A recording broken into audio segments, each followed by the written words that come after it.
Hello everyone. He froze in the quiet of a living room that had seen history and ordinary nights alike. Word spread later that Malia had told her parents she was expecting, and for a moment Barack Obama, the man who had steered a nation, simply stood there, breath caught, eyes wet. It looked nothing like a public address, it was a private collapse into feeling. How do you protect a child when the whole world wants to see every heartbeat? And what came next would shock everyone. He had learned early that absence can shape a life. Raised between places and people, Barack grew into a father determined to be present, to anchor the small, fragile things his own childhood had lacked.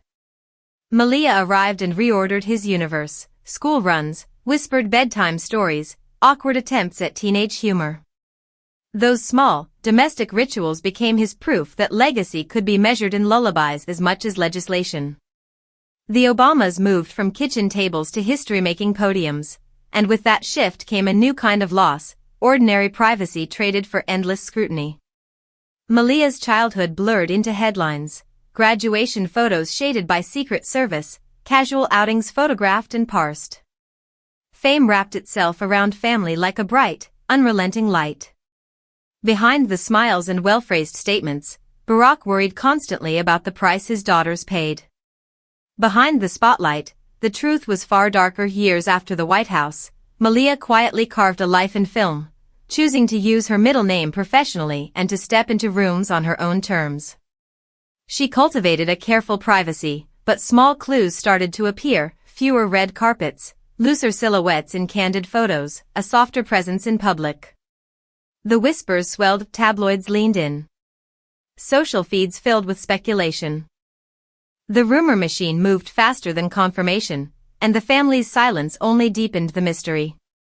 But no one knew what was coming next. When the news leaked, it hit like a private letter exposed to the wind. The internet folded memory and prediction into one breathless feed: congratulations, jokes, nostalgia, and the inevitable guessing about the father and future plans. For Barack, the moment was both a tremor of joy and a flash of paternal memory: all the years of teaching, protecting, worrying, condensed into one small, human revelation. He smiled through tears and said what fathers say when worlds shift: "We'll be here." But even that comfort carried tension, because privacy and public life rarely coexist without friction. Michelle's reaction, as those close to them described, was quietly fierce and tender. She moved into grandmother mode with the same deliberation she had used to champion health and family causes, researching, advising gently, and building boundaries to guard her daughter's space. It was a family preparing in private while the world read the headlines aloud. For Malia, the crossroads are intimate and complicated. A creative woman who has long sought to define herself outside her surname now faces motherhood under a lens that never blinks.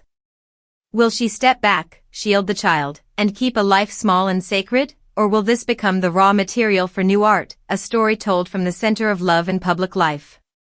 The answers remain private, and some reports remain unverified, and the quiet that follows: a father's tears feel less like weakness and more like a benediction, a man measuring legacy not by laws passed but by lullabies learned. They didn't just make news, they began a new chapter, and that chapter asks us, what part of this story touches you most: the tenderness, the privacy, or the way families weather the glare?